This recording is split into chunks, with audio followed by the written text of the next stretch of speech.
Oke, assalamualaikum warahmatullahi wabarakatuh. Rabbis rohli sadri wa yassir li amri wahlul 'uqdatam min lisani yafqahu qawli.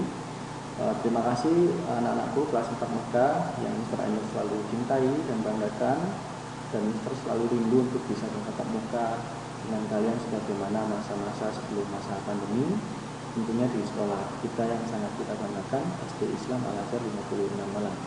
Ayah bunda yang barangkali mendampingi Ananda ketika melihat video ini, saya sampaikan terima kasih. Baik teman-teman 4 Mekah, sesuai dengan janjinya Mr. Ainur di video yang lalu atau di classroom, teman-teman sudah mengerjakan tamrin, maka kita kasih guidance untuk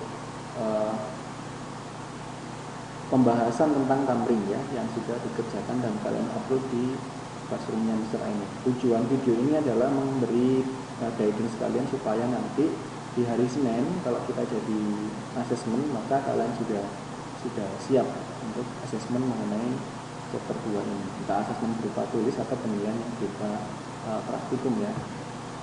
Baik, jadi nanti video ini akan membahas tentang itu, tamrin, dan yang kedua sekaligus Mr. Ainur ingin menguatkan materi yang kemarin sudah kalian dapat supaya tidak lupa. Akhirnya kalian sudah siap untuk menghadapi proses penilaian di minggu berikutnya. Baik, kita langsung aja ke pembahasan tamrin. Pembahasan tamrin 1, multiple choices. Number 1, sangat gampang. Sebelum sholat kita diharuskan titik. Ya, pilihannya mana? Gak mungkin buang air kan? Masa mau sholat buang air? Ya gak apa-apa sih sebenarnya, cuman maksud soalnya ini adalah aktivitas sebelum sholat yang harus kita lakukan itu apa supaya sholat kita sah gitu. Pilihannya dilema kemarin antara wudhu sama mandi ya kan? Pernah mandi juga, terus wudhu juga oke. Nah tapi maksud soal ini adalah aktivitas sebelum memulai sholat, karena belum tentu orang yang mandi kemudian sama dengan suci ya. Kalau misalnya dia berangkat tiba-tiba kentut misalnya, nah itu maka aktivitas sebelum sholat yang dilakukan adalah wudhu. Jawabannya A. Nomor 1 jawabannya A. Baik, kita beralih ke nomor 2. Tanda utama balik atau mencapai masa kedewasaan bagi perempuan adalah, bagi perempuan, ingat bagi perempuan bukan laki-laki, badannya bertambah besar. Bisa jadi ini ciri-ciri fisik badannya bertambah besar. Nah, tapi ini perlu di highlight di garis bawah adalah tanda utama. Tanda utama. Ada enggak anak yang belum balik badannya besar? Ada juga, ya, ada juga. Nah, belum tentu yang badannya besar sama dengan sudah balik, bukan tanda utamanya. Suaranya berubah yang C. Suaranya berubah kemarin apakah ciri perempuan atau laki-laki teman-teman? Masih ingat? Iya, laki-laki ya, suaranya berubah menjadi semakin berat. Kemudian nifas ini untuk ibu yang baru melahirkan. Ibu yang baru melahirkan, otomatis orang ini kan udah balik lama, ibunya sudah melahirkan. Berarti tanda utama balik masa-masa mencapai kedewasaan bagi perempuan itu adalah B jawabannya. Ketika keluarnya darah haid dan menstruasi ya. Oke, kita lanjut ke nomor 3 di multiple choice ini atau pemilihan. Berwudu adalah bersuci untuk menghilangkan hadas gampang sekali. Berwudu itu untuk menghilangkan hadas kecil ya. Hadas cuma ada dua, besar kecil, ada sedang dalam kaidah fikih. Besar kecil. Kalau wudu sama tayamum untuk menghilangkan hadas kecil, kalau mandi besar untuk menghilangkan hadas besar. Sehingga nomor 3 jawabannya adalah kecil. Jawabannya adalah C, kecil. Baik, kita nomor 4, silakan dibaca. Seseorang yang sudah sampai pada usia tertentu untuk dibebani hukum syariat atau istilahnya adalah taklif ya, dan mampu mengetahui atau mengerti hukum disebut. Nah, jadi ini posisi orang yang sudah anak ya, masa yang sudah mampu untuk dibebani syariat-syariat Islam seperti sholat, dosa pahalanya ditanggung sendiri, puasa juga begitu. Maka ini jawabannya adalah masa itu adalah usia balik. Bisa dianggap mengerti dan bisa menjalankan hukum-hukum syariat, dosa pahala dia tanggung sendiri. Baik, lanjut ke nomor 5. Darah yang keluar secara alami dari organ reproduksi perempuan disebut ada haid, ada darah mughaladzah, ada nifas, ada darah segar. Kami darah segar.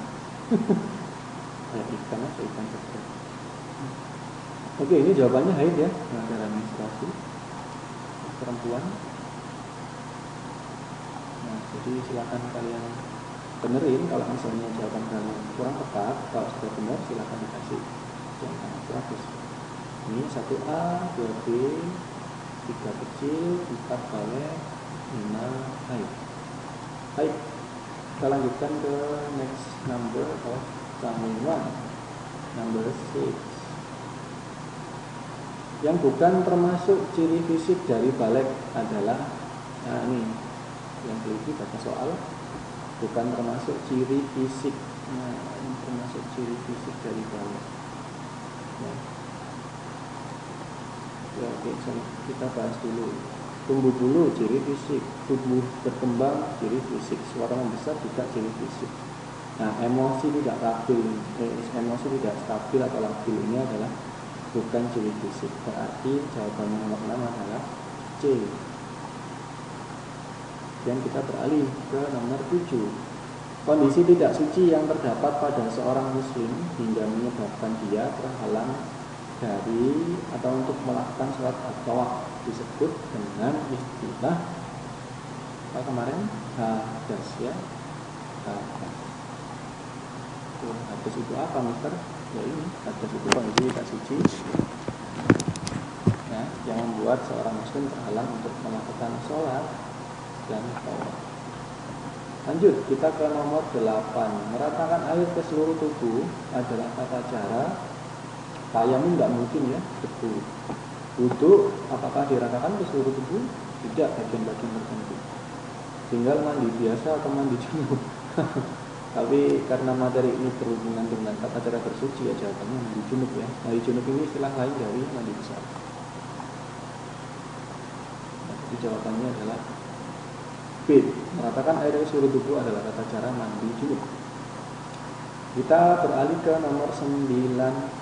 Kewajiban yang harus dilakukan oleh orang yang sudah balik menjadi tanggungan, sudah dewasa, dosa pahala ditanggung oleh dirinya sendiri gitu. Sudah dianggap dewasa, sudah dianggap mampu. Makanya kalian hati-hati ya kalau nanti sudah mendapati tanda-tanda balik, misalnya mimpi basah bagi laki-laki atau menstruasi bagi perempuan, maka dosa pahala jadi tanggungan kalian sendiri. Lanjut, last number of this tamrin 1. Orang yang tidak dibebani hukum syara atau syariat, yang tidak dibebani kecuali, yang tidak dibebani kan gila, orang yang nggak sadar ya, tidur atau pingsan ini nggak sadar. Karena Islam sangat menghargai akal pikiran ya. Semua perintah harus dijalankan dengan kesadaran. Ini semua tidak sadar kondisinya. Pertanyaannya di sini ada negatifnya, kecuali. Nah, kecuali orang. Berarti kecuali orang yang tidak sadar, berarti orang yang sakit. Sehingga jawabannya apa, Mister? Jawabannya adalah B. Orang yang tidak dibebani hukum syariat, entah sholat, entah puasa adalah orang gila, tidur pingsan. Nah ini kecuali, berarti orang dewasa yang sehat akalnya. Itu maksudnya gitu. Oke, next we'll continue to the summary 2. Isilah titik-titik dengan jawaban singkat dan tepat. Number 1, bersuci dengan air untuk menghilangkan hadas kecil disebut bersuci dengan air, bukan dengan debu. Kalau debu tayamum, kalau air apa? Wudu. Very good, wudu. Silakan boleh ditulis atau dibenarkan jawabannya. Kalau misalnya memang sudah benar dikasih angka 100. Ciri balik untuk wanita, ini ciri fisik ya, lekuk tubuh. Nah, lekuk tubuhnya semakin apa kemarin masih ingat? Nah, kalau rekomendasi jawaban dari Mister adalah berbentuk, lekuk tubuhnya semakin berbentuk. Yang awalnya biasa-biasa aja, kemudian sekarang berbentuk. Sehingga jangan sampai pakai baju atau pakaian yang terlalu ketat karena lekuk tubuhnya sudah berbentuk. Nanti memancing lawan jenis untuk menggoda kalian. Hati-hati ya perempuan. Oke, nanti barangkali ada jawaban lain yang senada atau semaksud dengan ini, tidak ada masalah. Ini cuma referensi jawabannya aja. Kemudian ketika buang air besar maka wudhu kita menjadi, aduh gampang sekali ini jawabannya, ya batal lah. Ya, ketika buang air besar maka wudhu kita jadi batal. Maka ya wudhu lagi kalau mau sholat, atau kalau mau melakukan aktivitas yang berhubungan dengan syariat Islam. Lanjut, kita ke nomor 4. Tumbuh jakun di leher adalah salah satu tanda balik bagi, sangat jelas, nggak mungkin perempuan punya jakun kecuali kalau makan rambutan keselaknya atau keselak isinya ini apa namanya, salaknya baru muncul jakun di perempuan. Berarti ini jawabannya apa? Pria atau laki-laki ya tentunya. Kalau kalian tulis boys boleh, bentuknya cowok. Nomor 5, mandi junub, artinya mandi junub tadi apa? Masih ingat yang di atas ini? Mandi junub itu sama seperti mandi besar. Nah, jadi boleh diisi seperti ini misalnya. Mandi untuk membersihkan diri atau mensucikan diri dari hadas besar. Nah, itulah mandi junub. Atau kalau kalian tulis mandi besar, apa-apa, atau mandi untuk membebaskan diri dari hadas besar, oke, tidak ada masalah. Ini kalian bisa memahami mandi junub itu apa, mandi besar itu apa. Mungkin sama ya. Oke, sudah, silakan ditulis dulu boleh. Kalau misalnya mau mengkoreksi jawabannya, silakan. Boleh di pause video ini untuk mempermudah kalian. Sembari terlanjutkan ke tamrin cuy. Wah, ini kelas 4 memang bentuk tamrinnya beda sama kelas 1, sama kelas 2, sama kelas 3. Sekarang dikasih lembar kosong yang begitu lebar ini tujuannya untuk supaya meratakan tulisan, ya, melatih menulis tanpa garis supaya tulisannya makin bagus. Oke, number 1 of tamrin 3. Apakah tujuan dari berwudu? Apa tujuannya berwudu, kawan-kawan? Ya, betul sekali, kawan-kawan. Dia mensucikan diri dari hadas kecil. Ya, karena berwudu adalah tata cara toharo untuk mensucikan diri dari hadas kecil. Nah, itu tujuannya berwudu. Tuliskan tata cara mandi wajib. Wah, ini panjang jawabannya, jangan nulis ya. Insya Allah ada 7 tahapan yang Mister kemarin share di video, atau kalau yang tetap bukan Mister jelasin sama juga dengan presentasi yang sama dengan videonya. Ada 7 tata cara untuk mandi besar. Nah, ini kira-kira ini. Berniat, kemudian membaca basmalah, kemudian cuci kedua telapak tangan. Kalau sekarang ada sabun boleh pakai sabun, ya, untuk cuci tangannya. Kalau belum, mungkin orang-orang Arab tidak pakai sabun karena belum ditemukan. Bukan mungkin, tapi pasti belum ditemukan. Ya, dulu pakai daun ya. Terus cuci kemaluan dengan tangan kiri, oke ya. Kemudian wudhu, sebagaimana wudhu yang biasa kita lakukan. Terus meratakan air ya di bagian kanan, kiri, tengah sampai semua terguyur. Yang terakhir bergeser tempat untuk membersihkan kedua kaki. Oke, jadi itu boleh kalian ulangi nanti. Boleh kalian tulis sambil jalan, kalian boleh pause video ini selanjutnya. Nomor 3 untuk tamrin 3. Sebutkan tanda-tanda balik bagi laki-laki dan perempuan. Nah, kalau soalnya ini kayak gini, berarti kalian harus buat 2 jawaban. Yang pertama adalah tanda-tanda balik untuk laki-laki apa, untuk tanda balik untuk perempuan juga apa. Nah, jadi 2 tanda-tanda untuk laki-laki sama perempuan. Ini masih ingat ya tentunya kalian. Laki-laki seperti misalnya fisik, muncul jakun, ototnya berkembang, suaranya memberat. Yang paling kelihatan nanti akan mimpi basah. Perempuan akan menjumpai masa menstruasi atau tanda-tanda menstruasi ya, keluar sesuatu darah dari kemaluannya atau diistilahkan haid. Lekuk tubuhnya mulai terbentuk. Nah, ini kurang tepat. Lekuk tubuhnya terbentuk. Nah, itu. Oke, kita lanjut ke soal nomor 4. Sebutkan hal yang tidak boleh dilakukan oleh orang yang dalam keadaan junub atau kena hadas besar ya. Tentunya tidak boleh melakukan syariat-syariat Islam karena dia belum bersuci, tidak boleh sholat, tidak boleh membaca Quran, tidak boleh ada di beberapa ayat Al-Baqarah itu tidak boleh memasuki masjid, tidak boleh puasa karena masih belum bersuci dari keadaan junub atau hadas besar. Harus melakukan mandi wajib dulu atau mandi besar dulu ya. Oke, mandi wajib ini istilahnya sama ya seperti mandi junub atau mandi besar. Dan terakhir sangat gampang, tuliskan ayat yang artinya sesungguhnya Allah menyukai orang-orang yang bertaubat dan menyukai orang-orang yang mensucikan diri.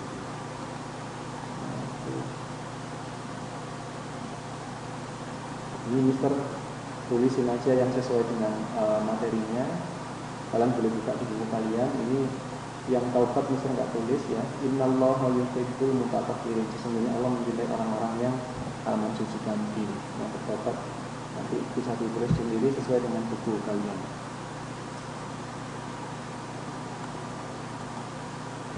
Oke, baik. Selesai tamrin 1, tamrin 2 juga, tamrin 3 juga sudah selesai. Kalian boleh pause dulu untuk menjawab atau membenarkan jawaban kalian. Kalau misalnya yang nomor 5 ini kalian sesuaikan dengan buku kalian, ditambahi orang-orang yang bertobat, juga boleh. Innallaha yuhibbul mutatahhirin. Ini Allah mencintai orang-orang yang bersuci. Baik, Mister lanjutkan untuk tamrin sudah selesai ya. Kalian bisa benarkan secara pribadi. Nanti tamrinnya kalian pelajari itu, jangan lupa. Kalian pelajari supaya kalian siap menghadapi asesmen atau penilaian dari Quran. Nah, slide selanjutnya adalah Mister ingin kuatin lagi materi ya tentang toharoh atau cara bersuci supaya kalian siap menghadapi asesmen minggu depan.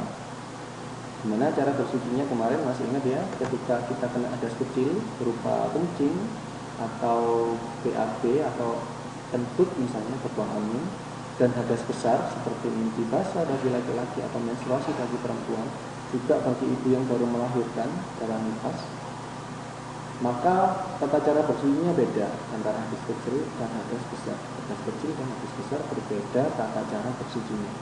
Kalau hadas kecil nanti tata cara bersucinya adalah dengan wudhu dan tayamum. Kalau hadas besar dengan mandi besar ya. Masih ingat ya kemarin ya. Jadi itu terulang lagi gitu. Yang sebelumnya juga boleh. Di sini juga akan diperkuatkan sedikit.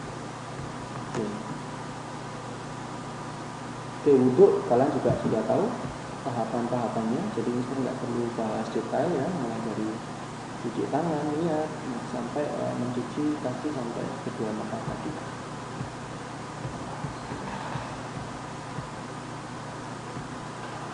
Cara tayamum, menepuk tangan pada debu bersih, kemudian diusapkan pada bagian wajah sama tangan sampai situ. Nah sudah, tayamum gitu aja.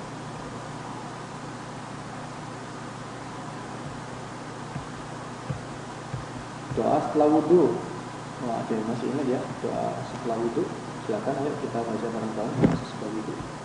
Asyhadu an la ilaha illallah wahdahu la syarika lah wa asyhadu anna Muhammadan abduhu wa rasuluh.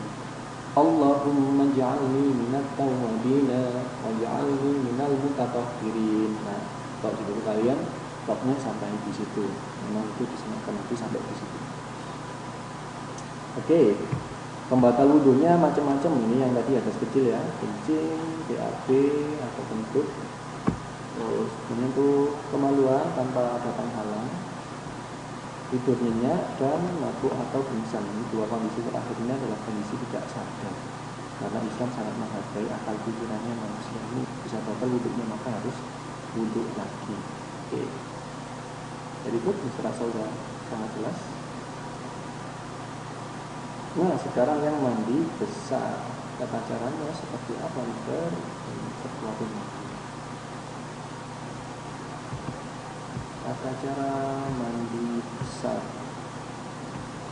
Pertama niat dalam hati, niat bahwa kalian akan melakukan mandi besar, lillahi ta'ala ya, untuk membersihkan hadas besar dari diri kalian. Kemudian baca Bismillahirrahmanirrahim. Kemudian cuci kedua telapak tangannya. Ya, kalau sekarang boleh dengan sabun, karena sudah ada alat pembersih, berarti sabun. Kemudian cuci kemaluannya tadi yang misalnya pos mimpi basah atau perempuan haid ya, keluar darah dari kemaluannya, cuci kemaluannya dengan tangan kiri. Nanti juga boleh dicuci dengan sabun yang tersedia di kamar mandi masing-masing. Lalu melakukan wudhu, tata cara wudhu juga sudah jelas ya, sudah sering dipraktekin. Mulai diterapkan di tahapan kelima ketika hendak mandi besar. Lalu meratakan air ke seluruh bagian tubuh, ya, mulai dari bagian kanan. Kalau kanan dirasa sudah cukup, di bagian kiri. Nah, di beberapa buku yang Mister pernah bahas sebelumnya, ada juga yang tengah juga begitu. Sudah, lalu kemudian kita bergeser tempat dari tempat yang awal tadi untuk mencuci kedua kaki. Nah, kita bergeser. Oke, untuk mencuci kedua kaki. Jadi ini tata cara mandi besar, kalian boleh pause untuk memahami. Boleh juga semi-semi mempraktekkan di rumah. Kalau misalnya nanti pagi atau sore mau mandi, silakan juga dipraktekin supaya nanti kalian siap kalau misalnya sudah memasuki usia haid, baik yang laki-laki dengan mandi basah atau perempuan yang keluar darah atau menstruasi. Oke, sudah, itu pendalaman materinya sekilas saja, nggak perlu banyak-banyak, nanti kalian terlalu bosan kalau banyak materi dan sama begitu. Nah, ini cuma sekilas saja supaya kalian siap menghadapi asesmen menstrual. Religion Primary 4 untuk bab 2 chapter 2 about Toharoh atau kepercayaan suci. Baik, thank you very much teman-teman kelas 4 Mekah yang sudah melihat video ini yang berisi tentang dua hal. Pembahasan tamrin mulai tamrin 1, 2, juga 3. Kita bahas beberapa soal dan cara memahaminya serta ada jawabannya di situ. Kalian bisa koreksi secara mandiri. Jangan lupa itu dibuat bahan belajar. Begitu juga ada pendalaman materi sedikit di sini tentang tata cara bersuci dari hadas kecil maupun dari hadas besar. Mister berharap video ini membantu kita tidak hanya untuk menyelesaikan asesmen dari Misra ini, tapi membantu kalian nanti suatu saat kalau ternyata kalian sudah memasuki masa haid, ya. Kalian tahu bagaimana cara menghadapi masa itu dan kalian tahu caranya mensucikan diri kalian baik dari hadas kecil maupun dari hadas besar. Nah, itu ilmunya yang penting bisa bukan untuk asesmen supaya dapat 100 atau dapat 1000 kalau ada nilai 1000 ya misalnya. Enggak, yang penting ininya kamu praktekin dalam kehidupan sehari-hari. Kalau hadas kecil solusinya wudhu tayamum, kalau hadas besar solusinya adalah mandi besar atau mandi junub. Sekian dari Mister, semoga membantu. Mister akhiri. Wassalamualaikum warahmatullahi wabarakatuh. See you on my assessment next week. Bye bye.